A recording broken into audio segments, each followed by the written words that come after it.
Good morning, afternoon, and evening, ladies and gentlemen. Welcome back to the Rookie Mode podcast. I'm your host, Michael, along with my co-host, Connor. Hello, hello. We're recording on a Sunday. It was a bit later than what we usually record, just because we had just things come up during the week, but it gives us a little bit more to talk about with the Predators and, one extra game, probably, two? Yeah. Yeah, just one extra game, basically, against the Stars. Not the Stars. The Lightning. Don't really want to talk about it, but we got to. But we're a week away from the Super Bowl. The quote-unquote Pro Bowl is happening as we speak. It's not really the Pro Bowl. It's literally just a bunch of NFL players and celebrities playing each other in Madden, but it's just as exciting as the regular Pro Bowl is, let's be real. Got a couple of Titans news to get into, some hires that we made, just general news around the league. More Predator stuff as usual as the season goes on, what we're thinking after the first 8 games, considering last time we talked we had just played 3 games. There's been 5 more. Probably there's way more to talk about now, ups, downs, everything. It's going to be a good time. Let's get into it. So we're going to start off first with some Titans news. We made 2 hires, specifically at the offensive coordinator and the defensive coordinator positions. We officially named Shane Bowen as the defensive coordinator. Now, I know most Titans fans are going to hear that name and probably cringe a little bit because we all know what the defense was like last year. According to Vrabel, Shane Bowen was the one, quote-unquote, running the defense and all the meetings and everything. So who knows what's going to happen? There's really no way that it can get worse than last year. At least I'm hoping it can't. So maybe now that Shane Bowen is the official defensive coordinator, hopefully he'll get better. He'll improve. Really nowhere to go but up from here. As long as the defense gets more than a sack a game, I'll be happy, honestly. Well, maybe he can learn from his mistakes because, like you said, there's not really – the only direction should be up. And after spending a whole season being not the greatest defense ever, maybe he can learn from his mistakes, hopefully. We had legitimately one good game on defense this past year, and that was the Ravens game. That's the one I actually count. Everything else was just so bad. So hopefully with that first year under his belt, Shane Bowen will be able to actually play call goodest, hopefully. But I mean, just be the goodest. It's a far cry from going from literally bottom of the barrel to the cream of the crop. Crazier things have happened, but it's not going to happen anytime soon. But the other big Titans news is the promotion of Todd Downing from his spot at tight ends coach to the offensive coordinator. So it's basically like Arthur Smith was the tight ends coach. Now he was the offensive coordinator. Todd Downing was his fill-in for tight ends coach, and now he's the offensive coordinator.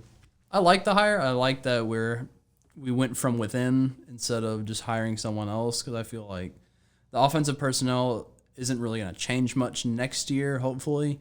And obviously, this is a guy that's been around the team for a little bit. He knows how things are run. And the tight ends were a bright spot in the offense as a whole. I know basically the entire offense was really good, but Jonnu Smith was having a really good start of the year before Taylor Lewan went down, so they had to move him to blocking most of the time. But Anthony Ferkser was really clutch in a lot of games. Michael Pruitt was good too. So was Jeff Swaim, our basically fourth-string tight end. So when you are able to know the names of an entire position group and be like, yeah, that's they all did really well. Obviously, the coach did a really good job coaching them up, doing them right. So hopefully he's got some good rapport with Tannehill. Obviously, Derrick Henry's going to be Derrick Henry. But I like our chances with the offense right now. I don't think we're going to be as prolific as we were this past year. We're not going to be just the absolute greatest offense this team has ever seen. There's no way Derrick goes for 2,000 again, obviously. But I think we're still going to be a top 10 offense going into next year, considering that we're basically just keeping the ball rolling in terms of the coaching of it. But don't be surprised if we're just not as fantastic, and don't be upset when we're not putting up 30 points a game every single game, or Derrick's running for 200 every single week. So just don't get your expectations too high, but don't just be like, oh, it's not Arthur Smith. We lost Arthur Smith. We're going to be horrible next year. I think it's interesting to see the contrast of people's ideas, and when it comes to I know we talked about it last week, but you said that we should hire from within for the offensive coordinator position. But when it comes to the DC position, I hear a lot of people say, "Oh man, we hired this person. We should have hired this person." And it's just kind of interesting how some people are like, "Oh yeah, hire within," and then at the same time they're like, "Oh well, we should have hired from outside," which is fair because, as you mentioned, it's kind of like, "Oh well, he was calling the plays anyways, right? So we should have hired from outside." But what do you think about that? Yeah, the problem with diagnosing the defense from last year is that we don't really know how much Shane Bowen actually had control of the defense because, Vrabel never named him the defensive coordinator up until basically the end of the year press conference where he was just basically, oh yeah, Shane was calling plays, he was drawing up everything in the meetings, blah, blah, blah, blah. So it's like, was he actually, or are you just kind of saying that, Vrabel? Because if he was basically doing everything that a defensive coordinator does, then why didn't you just give him that title? Because at this point, he's the new defensive coordinator. That's just facts now. Is he not just doing the exact same job as he was last year at this point? So I don't know why Vrabel's doing what he's doing, but it's just him hiring or him officially naming Shane Bowen as the DC. Basically, is just saying he's like, yeah, I trust my guys. Same with with hiring in with Todd Downing. It's like, yeah, I trust the guys that I have with me. Now it's up to the players and John Robinson to both perform on the field and make sure that we get the right personnel for what Shane and Todd have to offer now. I guess we'll just see how it goes with this year. As long as we're middle of the pack defense and we're still a top 10 offense, I think that next year is going to be even better than this year. I think it's fair because, with as well, I say as well. We had a good offense, like you said, last year. We did fine. We made it to the playoffs. With the absolute worst defense of any playoff team. But, obviously that's not much to say. And as I said last episode, too, it's kind of like when every game ends in a shootout, or it seems like it's a shootout just because our defense is bad and our offense is great. It just, there's got to be improvement on the offense a little bit. Which there's going to be. Not that, they're going to be 2,500 rushing yards. It's still every player is going to improve somewhat. And hopefully the defense takes a giant leap to be able to keep up with the offense. Yeah, a lot of players just seem to have just terrible years, specifically Kevin Byard, because it's just like for the past basically every year of his pro career, he's been playing like at least a Pro Bowl safety. But all of a sudden, this last year, it was just like he was one of the worst players on the defense for God knows what reason. I think that's going to motivate a lot of the guys on the defense next year specifically because they know, obviously, they're on social media like everybody else, but they see all the talk that goes on, all the networks talking about. It's like, oh, the Titans defense is terrible. So they're going to have, hopefully, a little chip on their shoulder and realize, like, hey, we cannot let this happen 2 years in a row. We got to pick up the pace and just actually perform like we know that we can perform and we have performed in the past. It's kind of bad. Like, I follow the Titans, but I don't follow them closely enough to know, like, oh, this person was injured on this day and he's out for this many weeks or so on and so forth. But it's kind of bad that for the longest time, I had known Luan was out, but I didn't know Kevin Byard was still playing. He played for most of the season, didn't he? Or all the season? Yeah, he was never hurt. So, it's just kind of bad. And it goes to show how, like, if you just don't show up, you can literally just be forgotten about. I know we talked about it before, Mayor of Murfreesboro. I don't like to see any Titans player not produce, but, it's kind of bad that go from being one of the better safeties in the league to just not even noticeable. You're always going to have, like, every single player in the league is going to have that year where it's just like, wow, that was just a terrible year for them. But as long as it doesn't continue, it's like, all right, this was his year to just like the mulligan year to get it out of the way. It's a new year. There's no way he can be worse than he was last year. And that goes for a majority of the players on the defense.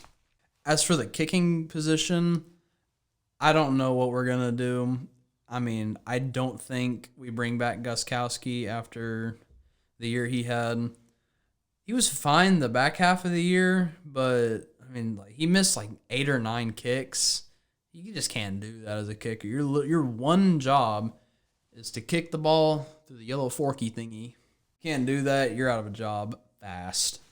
I don't know. It's kicking. Unless we somehow like trade for Justin Tucker, I don't know what we're gonna do about the kicker. Just sign whatever bums on the street right now to a minimum contract. If he can make all the kicks that we have him that we want him to make, cool.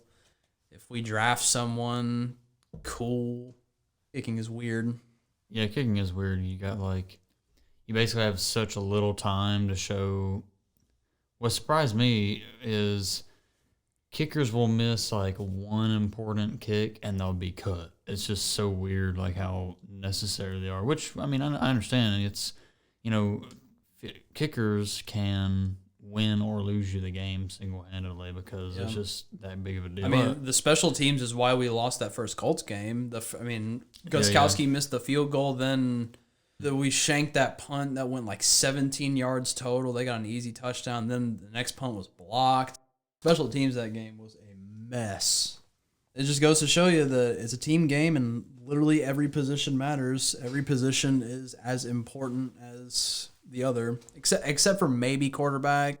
You got to have a good long snapper. Weird to say that, but if you don't have a good long snapper, that can literally lose you a game. If the long snapper messes up and just bounces one off the turf and the punter doesn't get it in time, that can cost you a game right there.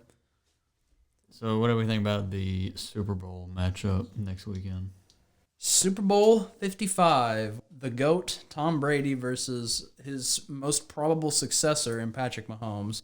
First time in NFL history that the previous 2 Super Bowl winning quarterbacks are going up against each other. Brady won 2 years ago with the Patriots. Patrick Mahomes won last year, obviously. It's only the second time in NFL history that the quarterback matchup in the Super Bowl is between 2 previous Super Bowl MVPs as well.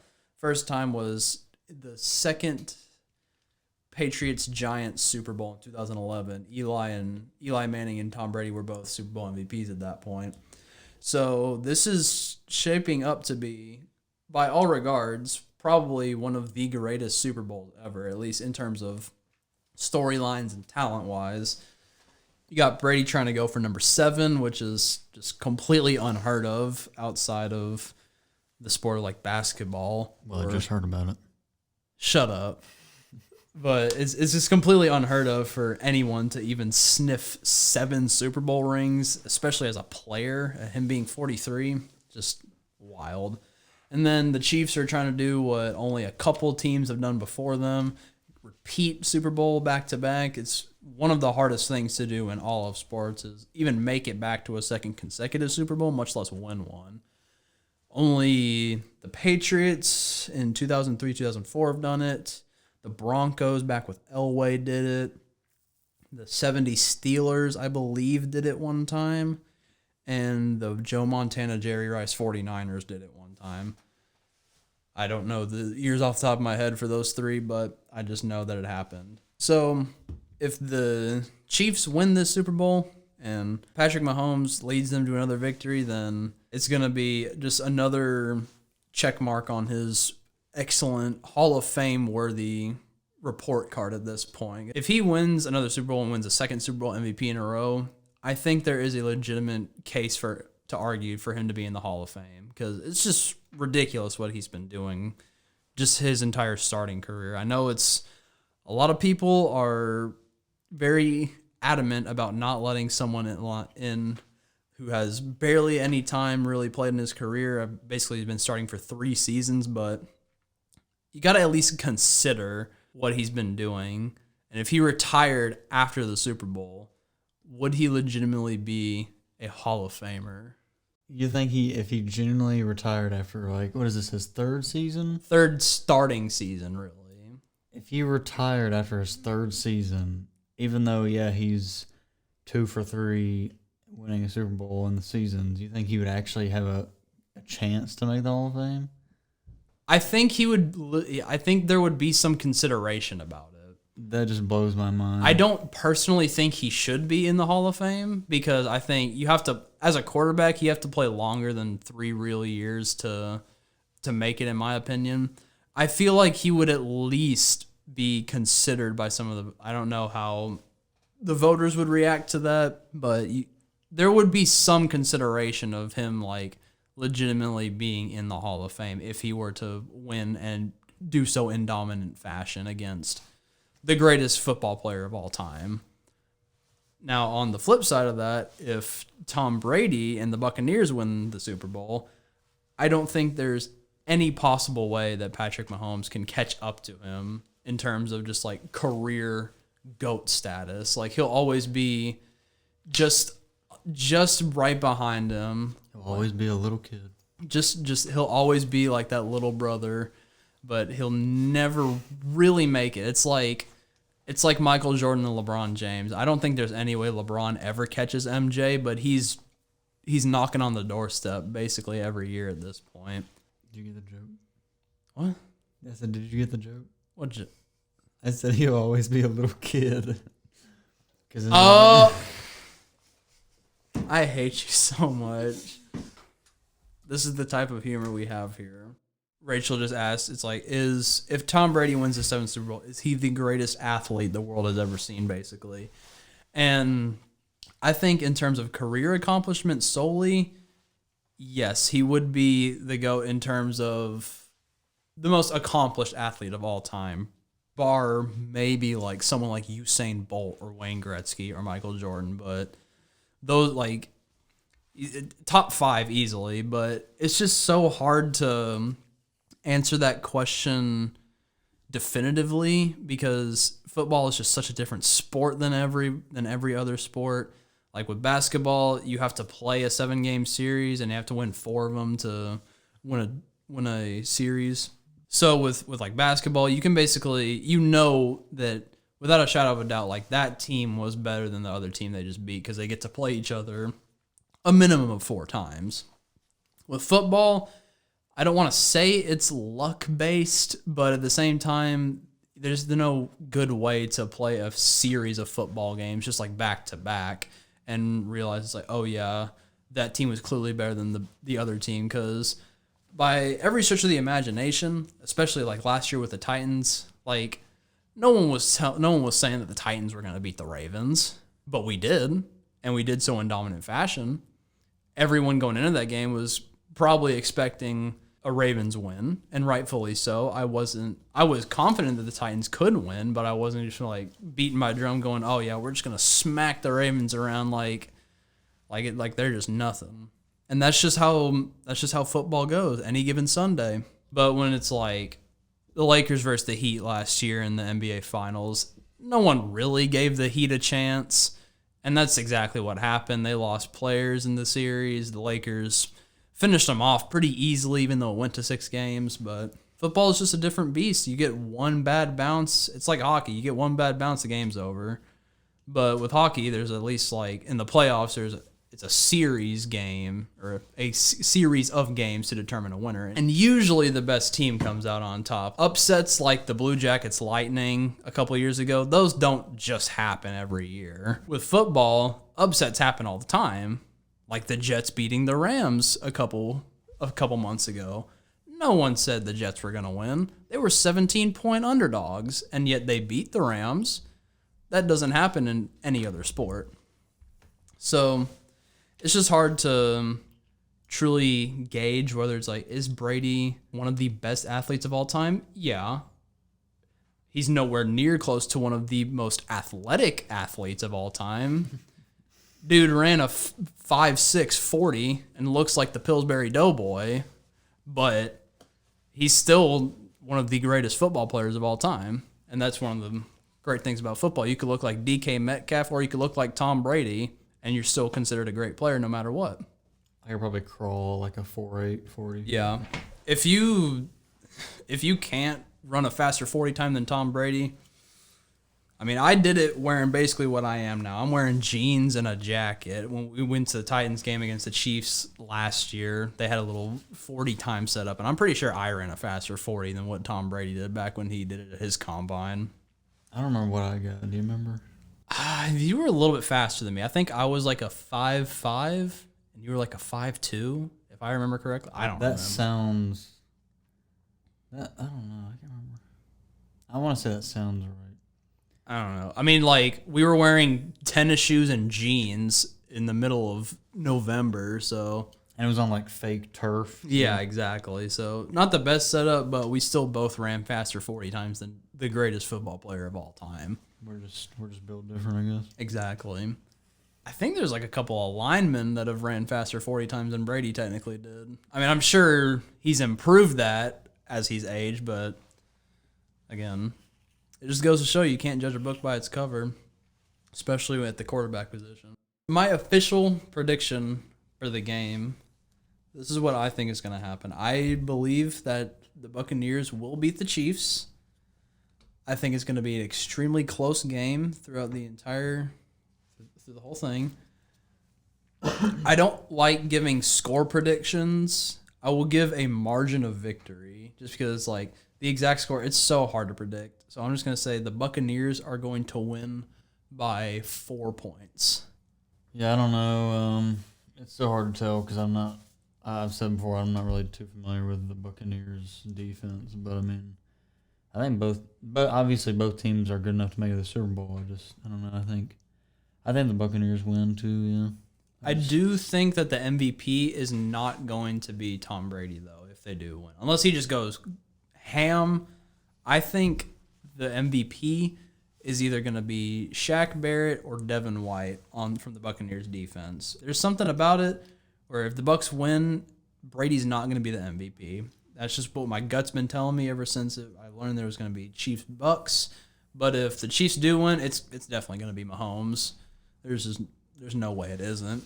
I think the Buccaneers are going to win by 4 points, and I think that Devin White or Shaq Barrett is going to be the one to take home the MVP, which would be the first time a defensive player has done it since Von Miller in Super Bowl 50. Actually, I want to say... I'm going to stick to the Buccaneers winning, but I want to say that the team who wins is going to win by at least 7 points. I want to say it's going to be more than one score game. Yeah, by at least a touchdown. I could definitely see that happening too. The line right now is Buccaneers being 5-point underdogs, so they have the Chiefs. Like obviously Vegas has the Chiefs winning by at least 5 points, but who knows? I still think it's going to be a closer game than what at least Vegas expects it to be. But the last thing I'm going to get into, at least on the football side of things, we got breaking news last night. The Lions officially traded Matthew Stafford to the Los Angeles Rams for Jared Goff, 2 first-round picks, and a third-round pick. Now, it's not a first-round pick from this year because the Rams did not have a first-round pick from this year.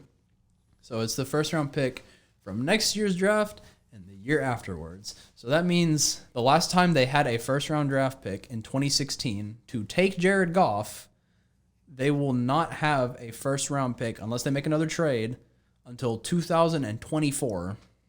It'll be 8 years between the last time and the first time in the future that they will have a first-round pick, which is just insane because it's kind of funny.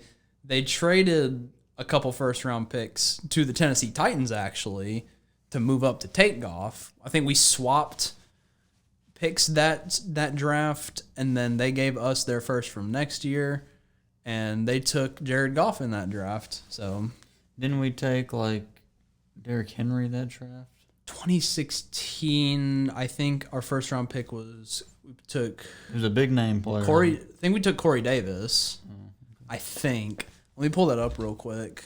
I saw some tweet saying that basically the Rams traded this many first-round picks to the Titans, and that ended up being... As a direct result of the Jared Goff trade, the Titans got, with all the picks we got Corey Davis, Jack Conklin, Jonnu Smith, Derrick Henry, and one other player. And all of which, besides Jack Conklin, are still on the Titans. Corey Davis, not sure, but obviously Derrick Henry is Derrick Henry. I think we got the better end of that trade, personally. Didn't we draft Joe? Joe Mama? Yeah. Yes, sir. The first round of the 2016 NFL draft, we had the first overall pick, but we traded down to 8, and with the 8th pick, we picked Jack Conklin in this draft. So I think it was the next year that we picked Corey Davis in the first round. The players that were taken in front of Jack Conklin were Jared Goff, obviously, Carson Wentz, Joey Bosa, Ezekiel Elliott, Jalen Ramsey, Ronnie Stanley, and DeForest Buckner. All of those, except the first 2 picks, honestly, have worked out very well up until this last year with Ezekiel Elliott. But given what was passed up on, I think with ending up with Jack Conklin was a pretty good trade in our book.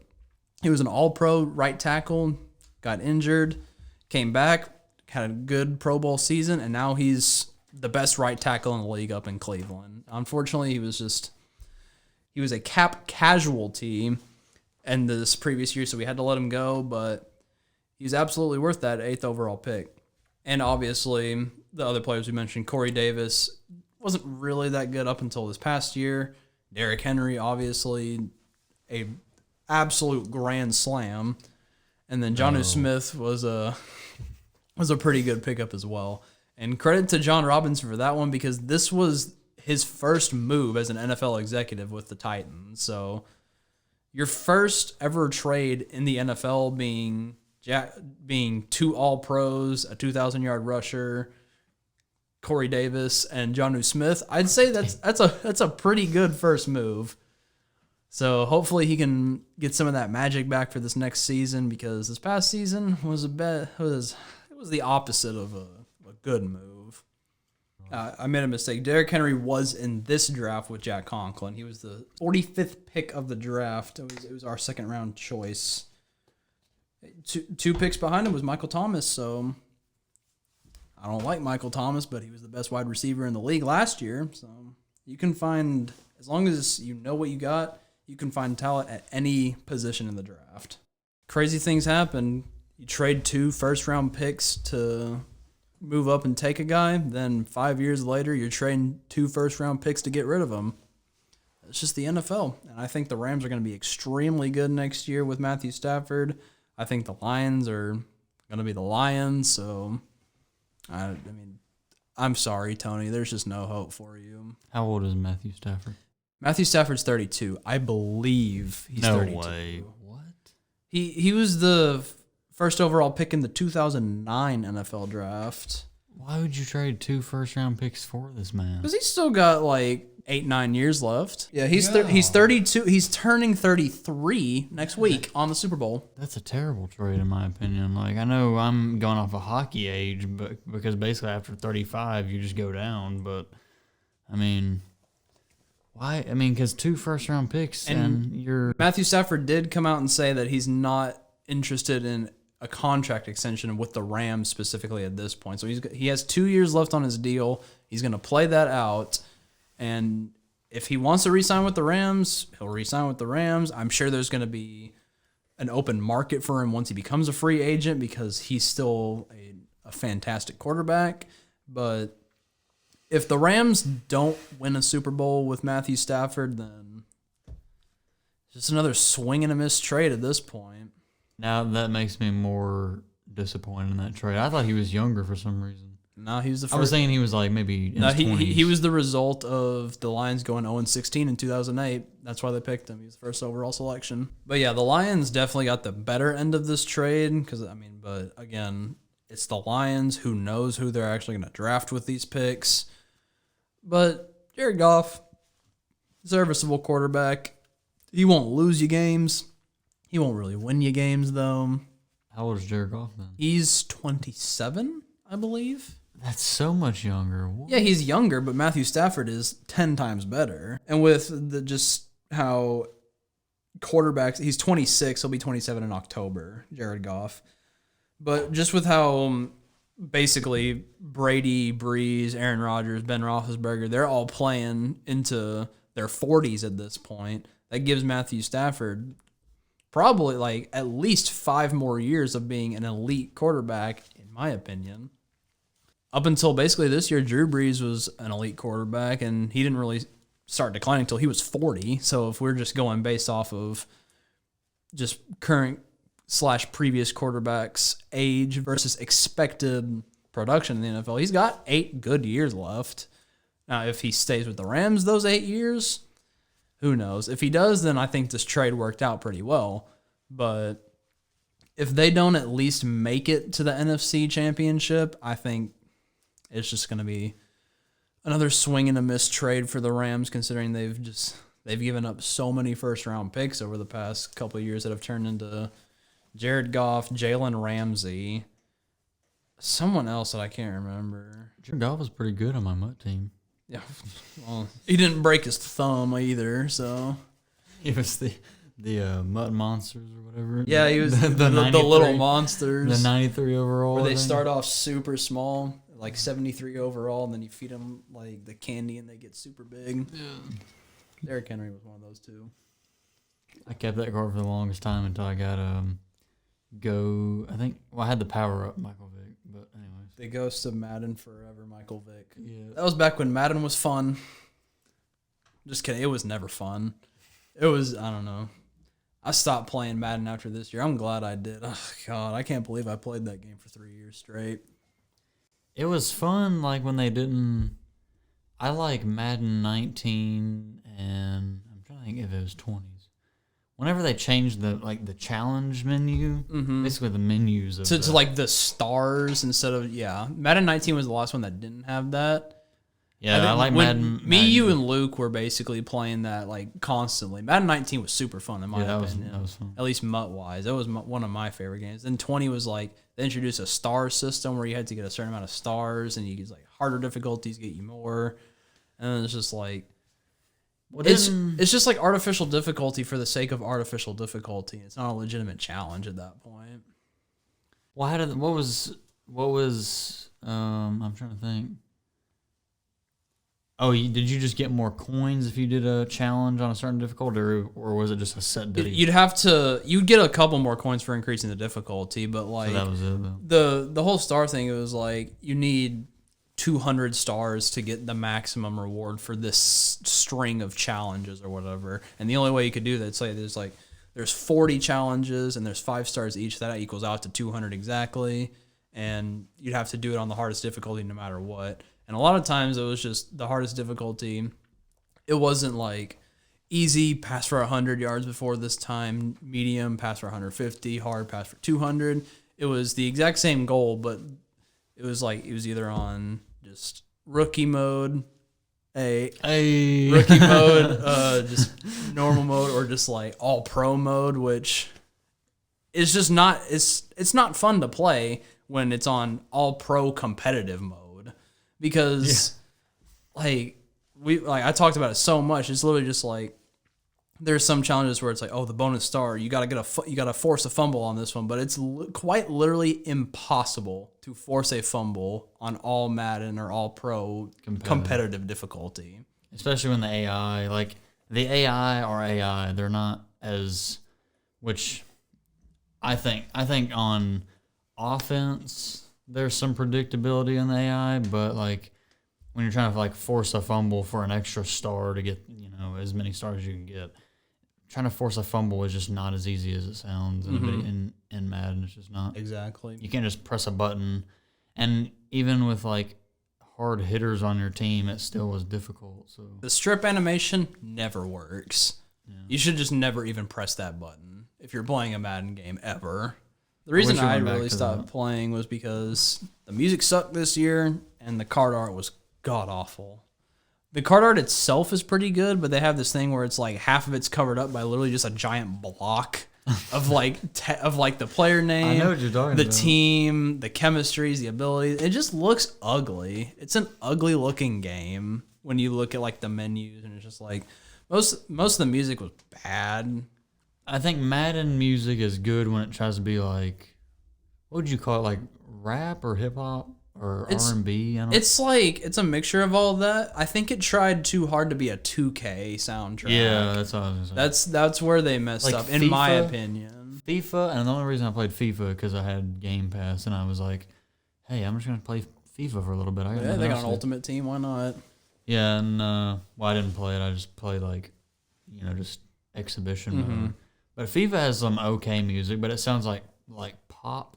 ish music. And that fits the bill for FIFA, considering Oh, it's yeah. like it's more of a South American type, like European, because soccer is just more popular there. So it fits the bill of what soccer is. But it seemed that's what like Madden tried to do is like, oh yeah, we're gonna be like pop and try to get more people in here. But it's like, no, because you don't have big numbers and Big numbers. The know? best Madden soundtrack, the best Madden startup music of all time is 1000% Madden 20's Big Numbers by Rick Ross. That was like half of the game, honestly, was the soundtrack, and it's just like Because it's so underrated. we just start singing it randomly during like just in a party, and then we'd just be messing around just saying big numbers. And then what was Madden 19's version? That was it Superstars or something? Oh, what was it? Superstars was in the soundtrack, but I don't remember. Oh, I know. I can't think of the name of it, but I know it was the one you and I joked about a lot. Yeah. Shoot. It was the Migos song, right? It was one of them, yeah. That was also Superstars, but it wasn't the load up screen music. What was it? Main menu. It was no, it wasn't that one. It wasn't football. Yeah, it was. Was it? Yeah, I think it was. There's no way that was the load up menu. I don't know if that was the. I know that was the one that we like joked about, but like, what? Oh man, Madden 19 was what really got me into Madden and like Ultimate Team and stuff. I got. Oh, stop me! Oh dang! Oh yeah. No, but that was a good one too. The But one now you were just talking about was the better one, I think. football. Yeah, they sleep again. So yeah, the best memories that we have from playing Madden came from the soundtrack. Honestly, That just blows my mind. That like, it make like because like sitting here Madden thinking 19 about it. came out in 2018. It's almost a 3-year-old game, but it's just like we can just remember the soundtrack and all the good times we had. Literally, just like either making literally fun just of, singing the songs. That's exactly, so wild. and I can't do that with a single one of Madden 21's songs. Like there's one that I'll get stuck in my head sometimes. It's the Denzel Curry one. I haven't played I mean, it. yeah, you probably don't know what it is. It's Lemonade. Oh, yeah. Mm-hmm. I think I have like little snippets. That's of like it. the one song that I actually remember from the soundtrack, and that's because it's Denzel Curry, and I just like Denzel Curry. They got one of his songs in basically every year, so I can't complain. But I played Madden 19 all the way through 20, all the way through 21. I stopped after like 2 months. I'm definitely not going to play 22 unless I just get sucked back into it somehow, but I don't see that happening. I know a lot of people constantly beg, like, that's what got me annoyed with like NHL was people, even though the game was frequently changed, frequently updated, yeah, it did have the same problems, but people were always like, your game sucks, fix it. And no one would ever say why. It was just constantly like, you need to fix this, fix that, but they wouldn't say the exact reason. They would just say, fix it. Your game sucks, Yeah. blah, blah. I think that's partially due to the fact that it's the same problems every single year. And that's why, like, whenever a new Madden drops, everybody's just like, the people that don't play are just like, I can't believe you're playing Madden. It's the same stuff every year.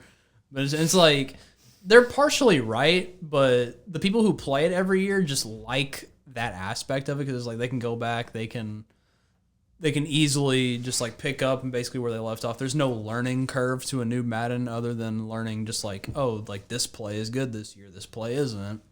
And that's the only like real difference between the Madden games. I mean, obviously, like EA needs to fix it for multiple reasons because it's Madden. It is what it is. If you don't like playing sports games, you're not gonna like it. If you do like playing sports games, you're gonna play it regardless. But I just really couldn't do it this year because like I like playing Madden, but I'm more of an Ultimate Team type of guy, and I don't want to listen to the same like 4 songs that I actually didn't mute for once and look at bad card art.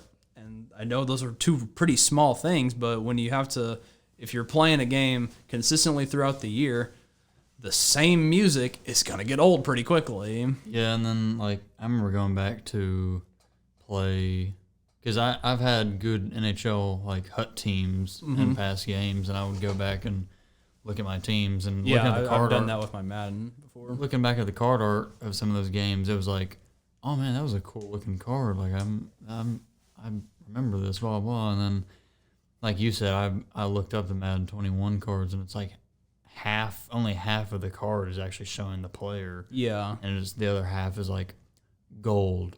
It's literally just a block of red. solid color. Yeah. And like, it didn't really, like, the good card art didn't really start coming out until like the Christmas promo of this year. Like, the Christmas stuff, that's always good, and this is no exception. That was the first like real good card art they had, and everything since then's been really good. Team of the year, pretty good. The card art itself of the actual players and the designs that they actually make are really quality, but then you just have that big old block of nothing that's just covering your screen, and it's just ugly to look at. So you're saying they haven't changed? They didn't, with the new card art, the better ones even.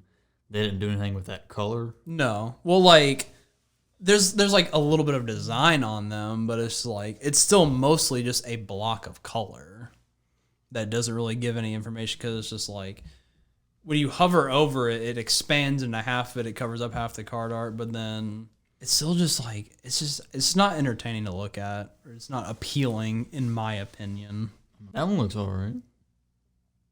That's not real card art. It's not a real card. No, it's fan made. If it looked like that, that would be great, because there's no obstruction to it. I saw that because I remember looking this up before. I saw that. I was like, oh, that one's cool. But I mean, I can see what you're saying about, these. That's not very, that's not good at all. Exactly. And those are older card arts. That's base game stuff, but Still. Like all that block stuff, it's no matter what the design is, it's gonna stay there for the whole game. It's not filled in. Exactly. I mean, all that space is empty. Whereas you go here, I remember these. That was cool. It's that you just had the top corner where it's like the overall, the name, and then the other corner was where all like the stuff was, and you don't need half the card art to show overall their chemistries. Yeah. Exactly. Like that's cool. Yeah, that's from Madden 18 Blockbusters. Since we last spoke about the Prez, it was last Thursday, and that was when we had played 3 games. We were 2-1. Yeah, I think that episode we recorded it like the night before the first Stars game. Yes, the first Stars game was Friday. We recorded it on Thursday, and it was bad. We're not going to talk about that. We don't want to talk about We're not going to talk about that first Stars. But I literally... But since that episode, we've played 5 games, and now we're 4-4. So we've gone 2-3 since that. I mean, the only 2 wins we've had in that time were against the Blackhawks, which should have been gimme games from the start. Mm-hmm. I wasn't able to watch the game against the Lightning, but I mean...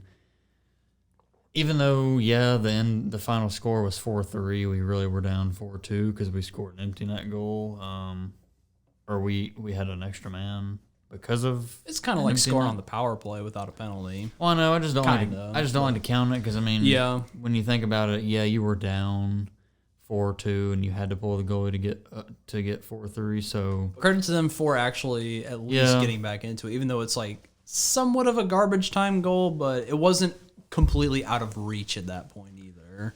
And what I saw from the highlights, Pekka played really well. So I mean, with it being a 1-score game, when you look at the final score, I guess you could say we played all right. Like I said, I wasn't able to watch the game. I was just able to watch a couple of the highlights. But I mean, the shot wise, I mean, they still had about 10 more shots than us. So I mean, 10 shots. I mean, you could say 10 shots is going to win you the game by 1 goal. I mean, it's just kind of frustrating because I know the episode, like that episode before the first Stars game I had mentioned, I was like, oh yeah, this power play looks lethal. I like the passing. And then, watching the game against the first Stars game, it was like, where did that go? Like, where did our even... I think we're like 3-18 now on the season, I believe, power play wise. I don't even know. I don't even follow that. It's not good, that's for sure. But I mean, it's just we went from having a good power play and it looked good, and then a good penalty kill too. Yeah, and then now it just reverted back to exactly how it was last year. Those 2 Stars games, they scored a total of 10 goals on us. 8 of those were on the power play. So like going 8 for 10 on the penalty kill, going 2 for 8. Never mind. I'm not even gonna try to do the math, but we let up 8 power play goals in 2 games. That's not good. We lost that second Stars game 3-2. All 3 goals were on the power play. I mean, we had 4 or 5 goals in the 7-0 loss on the penalty kill. Yeah, exactly. So I mean, it's if you're gonna take penalties, make them count. Like, we've been taking a lot of penalties too. That's what's been bad too. It's just really stupid. I don't know what they're doing because I haven't seen just all the penalties happen, but like this volume of penalties just shouldn't be happening. I do remember watching the 7-0 loss. Oh God, I think I turned it off after the second period. And it's like, here, let me look. So 1, 2, went down 3, 5-0. I was like, that's enough for me. 4, 5. They scored 6 special teams goals. The Stars did 6 special teams goals. Their first 3 were power play goals. Mm-hmm. One was a 5-on-3. Then they scored right after that on the 5-on-4. And it's funny because I was sitting there watching with my mom. I was like, because I remember us getting the first penalty. I was like, okay, it's fine. We can manage 1 penalty. We got the second one. I'm like, they're going to score at least one of these. I was like, they're going to. If you can't score on a 5-on-3, then like, what do you even do? I think we had a 5-on-3 at some point. We didn't score, so I knew they were going to score on one of them. And then as soon as they scored on the first penalty, I was like, well, they have enough time to score another one. And they did, of course. So they scored 3 straight power play goals. It was... then a shorthanded goal. Yeah, and was that was the next one. Yeah, it was a breakaway shorthanded goal. So, and then they scored another 2 back-to-back power play goals. So yeah, it's just garbage play, terrible discipline. That's what loses you games. I mean, as I was saying, if you're gonna take a penalty, make it count, and don't give up a goal during it. I mean, no one's asking you to have a perfect penalty kill, but come on, like. Be better than 6 power or 6 special team. That's garbage. Yeah, that's so bad. That pissed me off because especially I don't like watching Radulov. Dude thinks he's an all-star every time he scores a goal. He's like a little 12-year-old. He's like gets so excited. The one they scored of those 7 goals they scored on us, only 1 was full strength. Granted, 1 was 5-on-4, but I mean, still, like 1 of 7 was full strength. That's just ridiculous. I just really don't like watching Radulov. Every time he scores, acts like it's his first goal. I just really don't like watching him. And it's just poor discipline. But we beat the Blackhawks. I mean, people say the Predators and the Stars have a rivalry. I don't really count that as a rivalry. Not really. I would have much rather. We just happened to be in the Central Division with them. And they just happened to be in the same division realignment that we did for this year. I would have been okay with losing. I mean, we did, but I would have been. I would be okay with losing both games to the Stars, but not the way that we did. The second game was better because it was a 3-2. But again, like the power plays in that game, it was the same thing. We just let up a bunch of power play goals. Shouldn't be taking stupid penalties like that. But all 3 goals they scored in the 3-2 loss against the Stars were also power play goals. Mm-hmm. So, I mean, yeah, it's just bad discipline. But we beat the Blackhawks. That's all I really care about. I mean, those are both really close games, and obviously the Blackhawks, they suck, and it really shouldn't be that close. But at the same time, it's like, again, any given night in hockey, just the bounces. Sometimes a goalie just gets hot. Malcolm Subban was really good in that first. He made like 42 saves, I think. 39 saves. He had 42 shots on net. Well, yeah, 39 shots on goal. Still, like. That's a good night for a goalie, regardless of how many goals you give up. Like 39 saves, pretty good. 42 shots on goal in the second game, though. So. Yeah, exactly. So, and Malcolm Subban's not really like a fantastic goalie, but I mean, he performed well. And the second game, it was just basically the same thing. Whatever, I don't even remember the goalie's name, but he performed really. Finnish guy, yeah. He performed really well. It took us to OT and we won, but Lekkonen. Yeah, whatever his name is. Sometimes you just go up against a hot goalie and they can make a lot of saves. Well, I think what makes Chicago, even though they're not like, Chicago just has good coaching. They may not have the best players right now. Most of them are old, but most of their good players are veterans. I mean, they're just older, but their coaching is what makes them good. Whereas I honestly just don't even think the Stars have good coaching. They just have good players, and it's just. But even then, they really shouldn't be that good. I mean, they don't really. I mean, they're projected to be one of like the bottom teams in the league, not just the Central Division.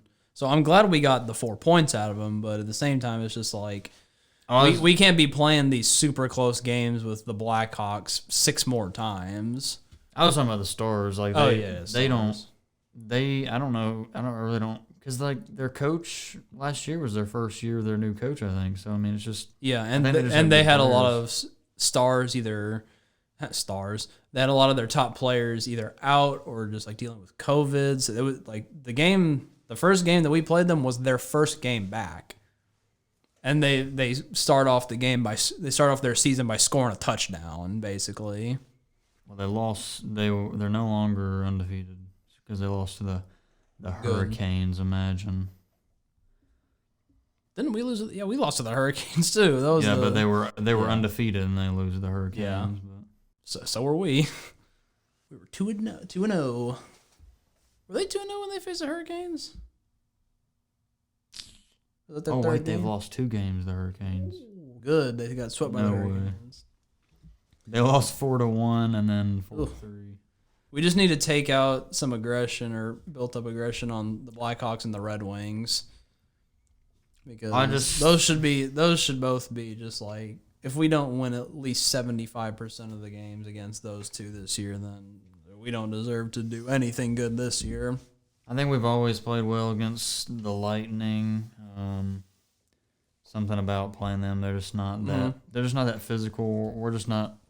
The Preds aren't a good team against physicality, and I just think the Stars are pretty good physical players. That's really it. We just we reverted back to like the Predators of yesteryear, basically, where it's like, yeah, the first period it was nothing going into second, and then we just lost control in the second period. They scored all 4 of their goals in the second period after we scored the opening goal. But it was just like, it's just another classic Predators game where they perform really well for 2 periods and then just absolutely crap themselves in 1 period. And that's just what it felt, because like I was keeping up on my phone, getting the notifications from NHL, just like, oh, so we just scored 1-0. It's like, oh, now it's 1-1, and now it's 2-1, and 3-1, and 4-1, all in the second period. It's like, oh, this is fantastic. But it was just another classic Preds game. We had 1 terrible period, and we can't crawl out of the hole because we're so far down. Yeah, I mean, we just can't keep doing that. It's what we've been saying for the past 3-4 years at this point. Yeah, and like I said, it's tough because I know that the last episode, or our last episode, we were talking about how good the team looks, and then we just revert back to the old team, like Michael was saying. So it's just tough. We gotta tell it like it is, and right now we're just a middle of the pack team. If it was a normal season, and say we, for some odd reason, had like back-to-back games against the Stars and lost like we did, I wouldn't think too much of it. But due to the way the divisions are aligned this season, it's a big deal if we're going to be playing the Stars. How many games?